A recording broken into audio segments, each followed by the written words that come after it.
Hello दोस्तों, आप सभी का द बुद्धा कोचिंग इंस्टीट्यूट में स्वागत है। मैं प्रदीप सर आप सभी को लेके आया हूँ national means combined scholarship exam एवं एक्सीलेंस एंड मॉडल स्कूल का जो फॉर्म डलता है उसके लिए जो आपका मैथ है वो मैथ आपको मैं पढ़ाने जा रहा हूँ, जिसका पहला टॉपिक रहता है, चाहे आप मीन्स कम्बाइंड का पढ़िए चाहे एक्सीलेंस का तैयारी कीजिए, दोनों का पहले टॉपिक संख्या पद्धति है। क्या है? संख्या पद्धति। यानी कि संख्या पद्धति में सबसे पहले हम जानेंगे संख्याओं को, किसके बारे में, और जो ये सभी के लिए इम्पोर्टेंट है, 6 से 8 तक के लिए, वो 5वीं वालों को जो नवोदय की तैयारी करते हैं उनके लिए भी है, उनके में भी ये सभी चीज़ें आती हैं, इसलिए सभी क्लास के लिए उपयोगी है। यह कहना गलत नहीं होगा कि जो सभी क्लास के लिए उपयोगी नहीं है, इसलिए सभी क्लास के लिए बहुत उपयोगी है। सभी लोगों को इन चीज़ों को जानना चाहिए, किसी भी क्लास में वो पढ़ता हूँ, ठीक ना। तो मैं आपको आज मैं संख्याओं के बारे में बताऊँगा। तो देखिए, आप संख्याओं को मैंने यहाँ पे कुल 8-9 भागों में बांटा है, जो मेन इंपॉर्टेंट है, जो आपके एग्जाम में आती हैं, वही मैंने ली हैं यहाँ पे।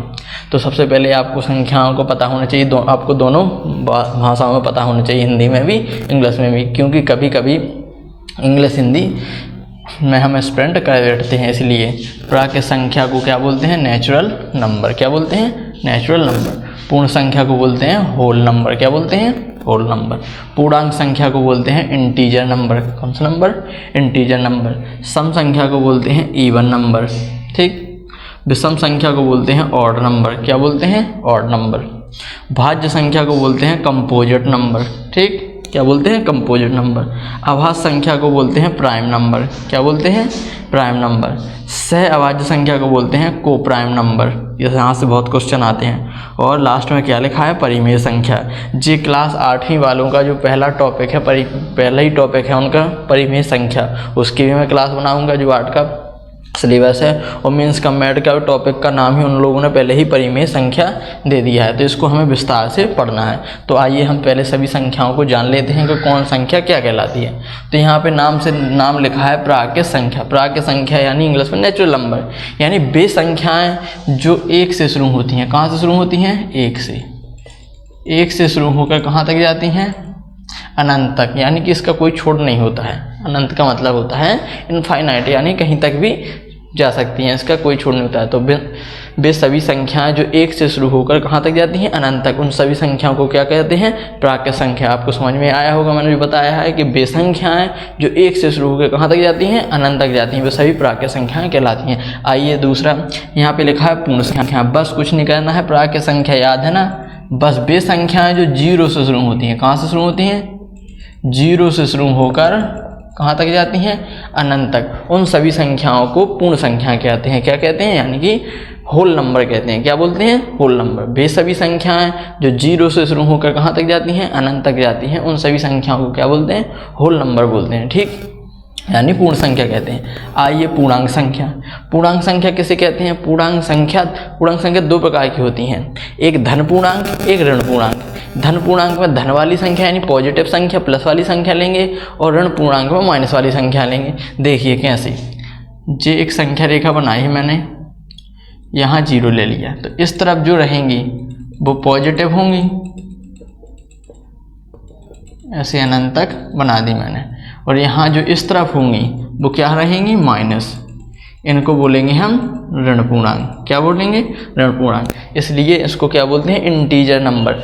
0 के उस तरफ वाली संख्याओं को बोलेंगे हम धन पूर्णांक, और इस तरफ वाले को बोलेंगे ऋण पूर्णांक। इसलिए वो इस सभी का मिश्रण कहलाता है इसको बोलते हैं पूर्णांक संख्या। इसमें देखो प्राकृत भी संख्या आ गई और पूर्ण संख्या भी आ गई, इसलिए इन दोनों का नाम, इस दोनों के मिला के बन गया है पूर्णांक संख्या, जिसमें माइनस भी साथ में आ जाता है। इससे क्वेश्चन बहुत बनते हैं। वो पूछ लेता है कि सबसे बड़ी पूर्णांक संख्या बताइए, तो सबसे बड़ी पूर्णांक संख्या पूछेगा आपसे, सबसे छोटी पूर्णांक संख्या पूछ लेगा, ठीक ना। अगर वो आपसे पूछेगा कि माइनस में सबसे बड़ी संख्या कौन सी होगी, तो माइनस में सबसे बड़ी संख्या 1 होती है। कौन सी होती है? 1।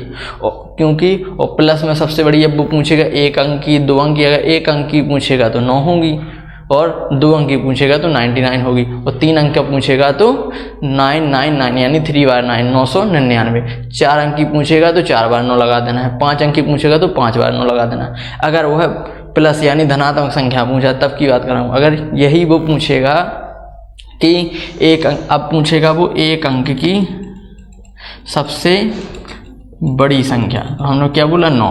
2 की 99, 3 की 999, 4 की 9,999, 5 की 99,999। ऐसे ये सभी क्या हो गई, बड़ी संख्या हो गई। अगर वो पॉजिटिव पूछेगा, वो पूछेगा 1 अंक की सबसे बड़ी संख्या 9, 2 अंक की 99, 3 अंक की 999, 4 अंक की 9,999, 5 अंक की 99,999। ऐसे किसी भी कितने भी अंक की पूछ ले, आपको क्या करना है, 9 लगाते जाना है, तो आपको वो सबसे बड़ी संख्या मिल जाएगी। अगर वो पूछेगा 1 अंक की सबसे छोटी संख्या पूछेगा, क्या पूछेगा, छोटी, तो छोटी होगी 1 अंक की, बताइए क्या होगी सबसे छोटी, तो 1 अंक की सबसे छोटी संख्या 1 होती है। क्या होती है, 1। फिर उससे बड़ी 2 अंक की पूछेगा तो 10, 3 अंक की पूछेगा तो 100, 4 अंक की पूछेगा तो 1000, 5 अंक की पूछेगा तो 10,000। ऐसे आपको क्या करना है, जीरो बढ़ाते जाना है। जब छोटी संख्या पूछेगा तो जीरो बढ़ाते जाना है, और बड़ी संख्या पूछेगा तो 9 बढ़ाते जाना है। ठीक, आपको समझ में आ गया होगा कैसे पूछेगा वो छोटी और बड़ी, इस प्रकार से। अगर वो माइनस में धनात्मक ऋणात्मक संख्या में पूछ लेगा तो ऋणात्मक संख्याएं में बिल्कुल उल्टा होता है। जो संख्या छोटी दिखने में छोटी होती है वो सबसे बड़ी होती है, जो दिखने में सबसे बड़ी होगी वो सबसे छोटी होगी। जैसा मैं यहाँ पे ले लूँ, मैंने बोला 99 और -1 में कौन बड़ी है, तो इसमें से जे बड़ी नहीं है, जे बड़ी है। -1 को क्या बोलेंगे, सबसे बड़ा बोलेंगे, और 99 को हम छोटा बोलेंगे। अगर 1 से 100 तक की गिनती में रखा जाए या 1 से 99 तक में रखा जाए तब। तो मैं आशा करता हूँ आप सभी को समझ में आया होगा। अब मैं आगे चलता हूँ आपको सम संख्या। सम संख्या को बोलते हैं इवन नंबर। क्या बोलते हैं, even number. Even number English में बोलते हैं इवन नंबर। सम संख्याएं वे संख्याएं जो 2 से पूर्णतः विभाजित हों। क्या हों, 2 से पूर्णतः विभाजित। पूर्णतः विभाजित का मतलब है जिसमें 2 का भाग पूरा पूरा जा रहा हो, यानी कि 2 से वो पूर्णतः डिवाइड हों। ठीक, या फिर अंतिम अंक क्या हो, अंतिम अंक 0, 2, 4, 6, 8। अगर अंतिम अंक 0, 2, 4, 6, 8 अगर है तो वो पूरी संख्या सम संख्या मानी जाएगी। हमें लास्ट का डिजिट देखना है। इनमें से अगर कोई भी अंक होगा तो वो पूरी संख्या क्या होगी, सम संख्या होगी, कितनी भी बड़ी से बड़ी संख्या क्यों ना हो। या फिर दूसरा मैं कह सकता हूँ जिसमें 2 का भाग पूरा पूरा जाए, यानी वो 2 से डिवाइड हो। जैसे मैंने यहाँ पे लिखा पहचान करना है, ये कौन सी संख्या है, तो मैंने देखा लास्ट में कितना लिखा है, 4 लिखा है। तो बताइए 4 से पहचान लिया तो ये क्या होगी, सम होगी कि विषम होगी, तो ये सम संख्या होगी। यानी कि मैंने बताया है आपको 0, 2, 4, 6, 8 अगर कोई भी संख्या लास्ट में आ जाए, आपको सम संख्या की पहचान करनी है, तो सम संख्या की पहचान यहीं से होती है। ठीक, अब आइए विषम संख्या। विषम संख्या को बोलते हैं ऑड नंबर। क्या बोलते हैं, ऑड नंबर। तो इसके अंतिम अंक को क्या याद रखना है, अंतिम अंक रखना है याद 1, 3, 5, 7, 9। बस 1 से 9 तक की संख्याएं याद रखनी है, क्योंकि 10 से फिर से वही संख्याएं रिपीट होने लगती हैं। ठीक ना, इसलिए मैं 9 तक की संख्या ले रहा हूँ।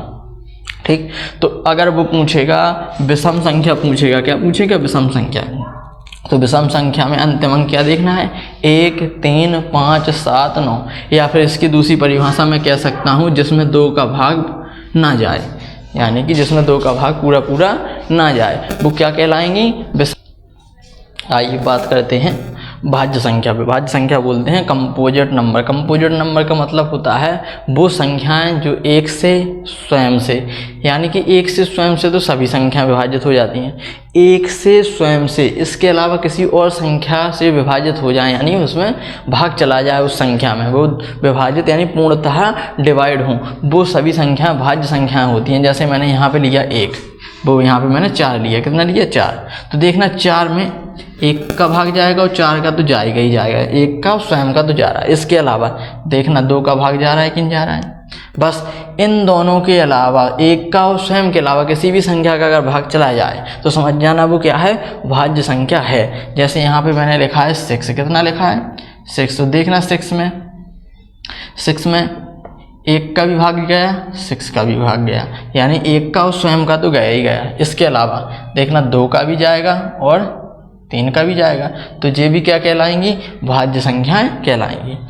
यहाँ पे मैंने 8 लिखा था, तो बताइए यहाँ पे कितना लिखा है, 1 से भी भाग जाएगा, 8 का भी भाग जाएगा। इसके अलावा 2 का भाग जाएगा और 4 का भाग जाएगा।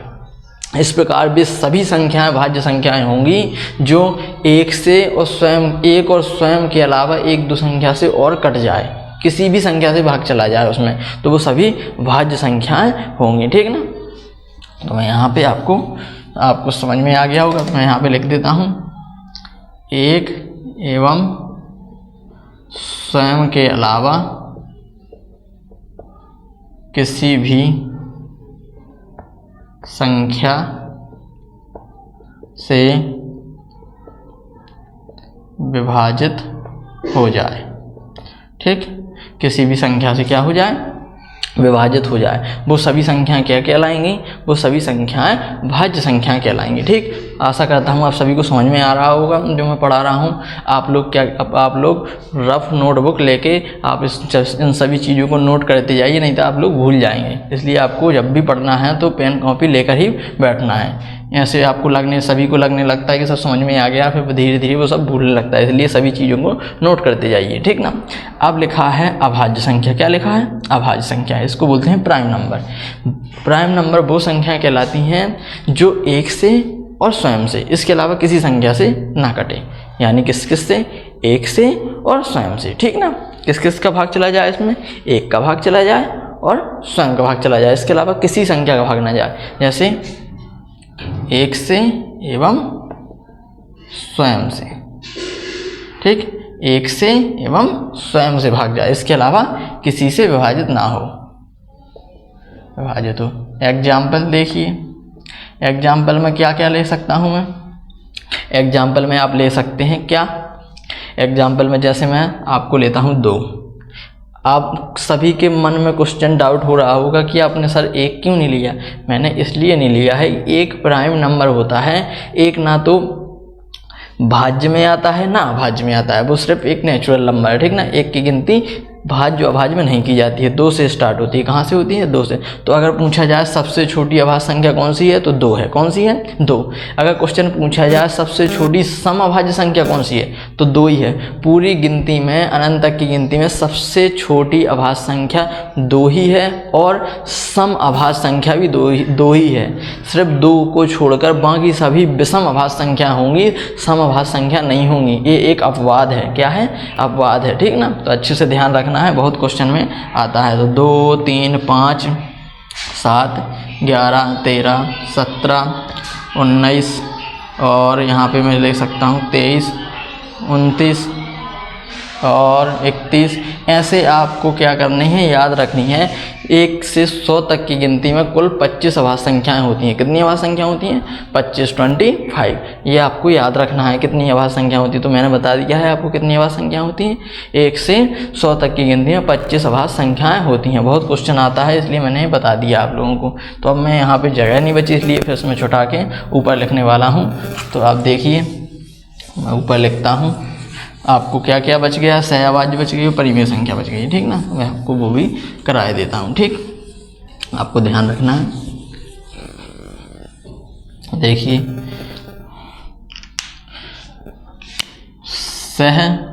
सहअभाज्य संख्या। कौन सी संख्या? सहअभाज्य संख्या। इंग्लिश में क्या बोलते हैं? को प्राइम नंबर, ठीक। इसको भी बहुत ध्यान रखना है, इससे बहुत क्वेश्चन बनते हैं। मीन्स कमेंट में अधिकतर क्वेश्चन आते हैं, इन्हीं संख्याओं से बहुत से क्वेश्चन आ जाते हैं। और एक्सीलेंस एग्जाम में और नवोदय में भी बहुत से क्वेश्चन यहाँ से बनते हैं। संख्या में आपका यहीं से स्टार्ट होता है। अगर आपको संख्याओं का ज्ञान है तो आप बहुत से क्वेश्चन जल्दी आसानी से लगा सकते हैं। देखना यहाँ पे क्या लिखा है? को प्राइम नंबर। अब को प्राइम नंबर क्या कहलाता है? को प्राइम नंबर वे संख्याएँ कहलाती हैं जो क्या होता है, हम क्या कह सकते हैं, जैसे हमने अभी प्राइम नंबर पढ़ा था। प्राइम नंबर में क्या पढ़ा था कि जो 1 से और स्वयं से विभाजित हों, ठीक ना। तो ऐसे ही इसमें ऐसी 2 संख्याएं रहेंगी। जैसे मैंने 2 और 3 ले लिया। कितना ले लिया? 2 और 3 ले लिया। अब 2 और 3 क्या है? एक सहअभाज्य संख्या। कैसे पता करेंगे? क्यों? अगर मैं इनका गुणनखंड करूंगा, जैसे मैं 2 का गुणनखंड करूंगा तो 2 एकम 2, 2 1 से विभाजित होगी। 3 का गुणनखंड करूंगा तो 3। दोनों में एक ही कॉमन मिल रहा है। क्या मिल रहा है? एक कौन मिल रहा है। और दोनों में देखना, और किसी संख्या से विभाजित भी नहीं हुई। 2 भी 1 से विभाजित हो रही और 3 भी 1 से और स्वयं से, यानी कि दोनों में कॉमन एक ही है। क्या है? 1। इसलिए इसको क्या बोलेंगे? सहअभाज्य संख्या बोलेंगे। जैसे मैं और संख्याएं भी ले सकता हूं, जैसे मैंने ले ली यहाँ पे 5, 9, 11। देखना थोड़ी, 5 तो 5 से विभाजित होगा, 9 3 से विभाजित होगा और 9 से भी हो जाएगा, और 11 से। कोई भी संख्या मैच कर रही है क्या? तीनों में कोई संख्या मैच नहीं हो रही ना। ये 5 5 से कट रहा, 9 3 से और 9 से भी जा रहा है, और 11 11 से। कोई भी संख्या मैच नहीं, सिर्फ एक ही संख्या मैच कर रही है। क्या? 1, यानी 1 का भाग सभी में जा रहा है, 5 में भी जा रहा है, 9 में भी जा रहा है, 11 में भी जा रहा है। इसलिए ये सभी क्या कहलाती हैं? सहअभाज्य संख्याएं कहलाती हैं। क्वेश्चन पूछा जाता है कि सहअभाज्य संख्याएं बताइए, वो ऑप्शन दे देगा, 2-3 ऑप्शन देगा, उसमें से पूछ लेगा कौन सी सहअभाज्य संख्या है। तो जैसे मैं यहाँ पे लिखता हूँ, यहाँ पे मैंने लिख लिया 2 और 4 लिख लिया। कितना लिख लिया? 2 और 4। अब बताइए 2 और 4 में देखना, यहाँ 2 में 2 का भाग जाएगा और 4 में भी 2 का और 4 का जाएगा। बताइए दोनों में कॉमन मिल गया ना। देखो 1 तो सभी में मिल रहा है कॉमन, इसमें देखो 2 कॉमन मिल रहा है, इसलिए सहअभाज्य नहीं होगी। मेरी बात को आप समझ रहे होंगे मैं क्या कह रहा हूँ कि सहअभाज्य किसको बोलते हैं? जिसमें सिर्फ 1 कॉमन मिले। देखना यहाँ पे किसी भी संख्या में कोई और कॉमन तो नहीं मिला था, सिर्फ 1 कॉमन मिला था, यानी कि 1 का भाग इन सभी में जा रहा था, ठीक ना। यहाँ देखो 2 का भाग जा रहा है इन दोनों में, 1 का तो जा ही रहा है, 2 का भी जा रहा है, इसलिए क्या होगी? ये सहअभाज्य नहीं होंगी, ठीक ना। आपको समझ में आ गया होगा कौन कौन सहअभाज्य होती हैं, कौन नहीं होती हैं, ठीक ना। आइए मैं आपको अब अगला एक संख्या और बची है आपकी परिमेय संख्या, वो और समझाता हूँ बहुत शानदार तरीके से। जहाँ भी आपको लगे कि कोई डाउट लग रहा है या कहीं कोई गलत हो रहा है तो आप कमेंट में कर सकते हैं, कोई दिक्कत नहीं है, आप पूछ सकते हैं आराम से। तो आपको पढ़ना है परिमेय संख्या, इसको बोलते हैं रैशनल नंबर। क्या बोलते हैं? Rational number. अच्छे से समझना है क्योंकि ये बहुत ही इम्पोर्टेंट है रैशनल नंबर। ये क्लास 8 वालों का जो MP बोर्ड है उनका पहला ही टॉपिक है परिमेय संख्या, ठीक ना। तो उनको अच्छे से ध्यान रखना है। और मीन्स कम्बाइंड एक्सीलेंस के लिए तो जो टॉपिक ही सीधा उन्होंने बना दिया है कि परिमेय संख्या, और उसी के अंदर उन्होंने सभी संख्याएं दी हैं। लेकिन मैंने आपको संख्या पद्धति जो पहला टॉपिक है उसी के अंदर ये सभी चीज़ें कंटेक्ट करा दी हैं, ठीक ना। इसके बाद इसी टॉपिक में है विभाज्यता के नियम, तो विभाज्यता के नियम अगली क्लास में आपको मैं सिखाऊंगा, ठीक ना। तो आप आइए लास्ट परिमेय संख्या को जानिए। तो परिमेय संख्या किसे कहते हैं? वे संख्याएं जिन्हें हम P/Q के रूप में लिख सकते हैं। P/Q, आपके मन में क्वेश्चन आया होगा P/Q क्या है? तो P कहलाता है अंश और Q कहलाता है हर। क्या कहलाता है? जो ऊपर वाली संख्या अंश होती है, नीचे वाली हर होती है, ठीक ना। तो P/Q, इसलिए मैंने बोला है P/Q, अंश बटा हर के रूप में। वे सभी संख्याएं जिन्हें हम अंश बटा हर के रूप में लिख सकते हैं वो सभी परिमेय संख्याएं कहलाती हैं, ठीक ना। अब देखिए, और Q का मान क्या नहीं होना चाहिए? 0 नहीं होना चाहिए। क्या नहीं होना चाहिए? 0, यानी कि कभी भी हर का मान 0 ना हो। अगर हर का मान 0 होगा तो वो परिमेय संख्या नहीं होगी। देखिए जैसे मैंने यहाँ पे लिखा 1/3, बताइए ये परिमेय संख्या है कि नहीं? तो अंश बटा हर के रूप में लिखी है, हाँ लिखी है, इसलिए ये परिमेय संख्या होगी, ठीक। मैंने लिखा है 2/5, बताइए ये परिमेय संख्या होगी? हाँ बिल्कुल होगी, क्योंकि P/Q के रूप में लिखी है। चलो आगे, मैंने लिखा है 0/3, बताइए परिमेय संख्या होगी? बिल्कुल होगी, क्योंकि मैंने यहाँ लिखा था Q का मान 0 ना हो, लेकिन P का मान तो हो सकता है ना 0, तो इसलिए ये परिमेय संख्या होगी। 3 का भाग अगर 0 में देंगे तो 0 आता है। लेकिन अगर इसी संख्या को मैं पलट दूं, ऊपर लिख दूं 3, नीचे लिख दूं 0, यानी अब 0 का भाग देना है 3 में। कितने में देना है? 0 का भाग 3 में देना है, यानी कि 0 का भाग 3 में नहीं जाता है, इसलिए इसको हम कह सकते हैं इनफाइनाइट, यानी अपरिभाषित, ऐसा सॉल्व नहीं कर सकते। इसलिए ये क्या है? एक अपरिमेय संख्या है। कैसी संख्या है? अपरिमेय संख्या। जब परिमेय नहीं होगी तो वो क्या होगी? अपरिमेय संख्या होगी। ये तो सीधी सीधी संख्याएं थी। और संख्याएं लीजिए, जैसे मैंने सीधा संख्या ले लिया, 3 ले लिया, 7 ले लिए, बताइए ये परिमेय है कि नहीं? हाँ तो बिल्कुल परिमेय है, क्योंकि हर संख्या के बटे में 1 रहता है। क्या रहता है? 1, इसलिए ये परिमेय संख्या है। 7 भी क्या होगी? परिमेय संख्या होगी। इतना आप सभी को समझ में आ गया होगा, ठीक ना। तो मैं आगे अब बताता हूँ, देखना। अब जैसे अंडर रूट वाली संख्या रहती हैं, जैसे यहाँ पे रूट में लिखा है 3, अंडर रूट का 5, कितना लिखा है? अंडर रूट का 3, अंडर रूट का 5, और अंडर रूट का 9, अंडर रूट का 16। देखना, अंडर रूट का 3 लिखा है, अंडर रूट का 3 बाहर निकल सकता है क्या? रूट के अंदर से बाहर नहीं निकल सकता है। क्यों? क्योंकि 3 के गुणनखंड अगर करेंगे तो 3 कम 3, इसका कोई जोड़ा नहीं बन रहा है, ये बाहर नहीं निकलेगा, इसलिए ये क्या होगी? अपरिमेय होगी, क्या होगी, अपरिमेय। ऐसे ही 5 भी क्या होगी, अपरिमेय, क्योंकि 5 किसी भी संख्या का वर्गमूल नहीं होता है। क्या नहीं होता है, वर्गमूल। 9 देखना 3 का वर्गमूल होता है, इसको हम कैसे लिख सकते हैं, 3 गुणा 3 लिख सकते, क्या लिख सकते। तो एक जोड़ा जब बन जाता है तो संख्या बाहर निकल जाती है। जब इसको हम ऐसा लिख सकते हैं तो इसके बटे में हमेशा एक तो रहता ही है ना, बिल्कुल। तो ये क्या होगी, ये तो परिमेय संख्या होगी, ठीक। तो ये भी क्या होगी, एक परिमेय संख्या, क्योंकि इसको भी मैं क्या लिख सकता हूँ, 4 गुणा 4, ठीक। अब कितना बचा, यानी कि जब जोड़ा बन जाता है तो एक संख्या बाहर निकाल ली जाती है। बताइए, इसके बटे में भी 1 लिख सकता हूँ, तो ये भी क्या होगी, परिमेय संख्या होगी। आशा करता हूँ आप सभी को समझ में आया होगा कि परिमेय संख्या क्या है, और सभी संख्याएं मैंने बहुत ही शानदार तरीके से बताई हैं। इसलिए आप सभी इन सभी चीज़ों को नोट कीजिए। अगर कहीं भी आपको लगता है कि जी मुझसे नहीं बनेगा तो उसको क्या करना है, आपको कॉपी में लिख के रखना है ना, उससे कल क्वेश्चन आप पूछ सकते हैं और आप कमेंट बॉक्स में बता सकते हैं। मैं कल आपको विभाज्यता के नियम बताऊंगा, इसी का टाइप दूसरा है। अभी संख्या पद्धति चल रही है, पहला ही टॉपिक है, इसमें मैंने अभी संख्याएँ बताई हैं। अगले उसमें क्लास में मैं आपको क्या बताऊँगा, विभाज्यता के नियम बताऊँगा, ठीक ना।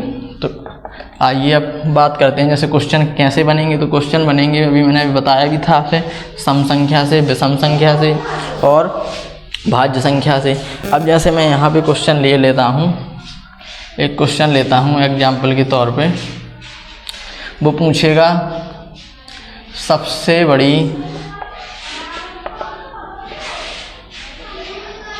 विषम संख्या। क्या पूछा उसने, सबसे बड़ी विषम संख्या। लेकिन अभी ये क्वेश्चन सही नहीं है, उसने सिर्फ सबसे बड़ी विषम संख्या, लेकिन ये तो पूछा नहीं कितने अंक की सबसे बड़ी। 1 अंक की भी पूछ सकता, 2 अंक की भी पूछ सकता, 3 अंक की भी पूछ सकता। तो यहाँ पे लिखना है क्वेश्चन पूरा सब सही तब होगा, सबसे बड़ी विषम संख्या। यहाँ पे लिखेंगे 1 अंक की। कितने अंक की, 1 अंक की। तो सबसे बड़ी विषम संख्या 1 अंक की बताइए कौन होगी, आपको बताना है विषम संख्या। तो विषम संख्या कौन सी होगी, 9। कितनी होगी, 9। जो 1 अंक की सबसे बड़ी विषम संख्या है, ठीक ना। तो ऐसे ही आपको 2 अंक की बता देना है, तो 2 अंक की भी सबसे बड़ी विषम संख्या 99 ही होती, ठीक ना। ऐसे ही हम सभी संख्याओं को आसानी से बता सकते हैं, ठीक ना। और भी अभी बहुत सारे क्वेश्चन आते हैं, आप लोग इनको बहुत शानदार तरीके से सॉल्व कर सकते हैं, ठीक ना। और भी मैं जैसे बता सकता हूँ आपको परिमेय संख्या से, और भी क्वेश्चन आपकी बुकों में, मीन्स कमेड, एक्सीलेंस वगैरह की बुकों में पर्याप्त मात्रा में क्वेश्चन दिए गए हैं। तो उनको आप इन्हीं सभी से सॉल्व करना है। या क्वेश्चन ऐसे भी पूछेगा, जैसे यहाँ पे लिख दी, ये लिख दी मैंने संख्या, पूछेगा यह संख्या भाज्य है कि नहीं। अब ये पूछेगा 784 भाज्य है कि नहीं, सत्य सत्य में भी पूछ सकता। तो बताइए, हाँ भाज्य है। क्यों, क्योंकि लास्ट में कितना लिखा है, 4 लिखा है। तो एक तो सम संख्या क्या है, सम संख्या है। सम संख्या हमेशा 2 से विभाजित होती है। सभी सम संख्याएं भाज्य संख्याएं होती हैं। नोट कीजिए, सभी सम संख्याएं भाज्य संख्या होती हैं। क्या होती हैं, भाज्य संख्या होती हैं, ठीक। सभी क्या होती हैं, सभी सम संख्याएं भाज्य संख्या होती हैं। लेकिन सभी विषम संख्याएं भाज्य संख्या नहीं होती हैं, ये कहना गलत होगा, ठीक ना। लेकिन सभी सम संख्याएं भाज्य संख्याएं जरूर होती हैं, ठीक ना। भाज्य का मतलब है जो विभाजित होती है, तो सभी सम संख्याएं विभाजित होती हैं। लेकिन सभी विषम संख्याएं विभाजित हों, ये कहना सही नहीं होगा, ठीक ना। इसलिए एकमात्र सम संख्या है 2, वही जो सम है यही एक अभाज्य संख्या है, सम अभाज्य संख्या, ठीक ना। हमने यहाँ पे क्या लिखा है, आप भाषा को अच्छे से समझिए। सभी संख्याएं भाज्य संख्याएं होती हैं, सम संख्या, लेकिन सभी सम संख्याएं अभाज्य संख्या नहीं होती हैं, ठीक ना। सभी सम संख्या अभाज्य संख्या नहीं होती, सिर्फ 2 को छोड़कर। किसको छोड़कर, सिर्फ 2 को छोड़कर, ठीक ना। क्योंकि एकमात्र 2 ही एक ऐसी संख्या है जो अपवाद है कि सम संख्या भी है और अभाज्य संख्या भी है, ठीक ना।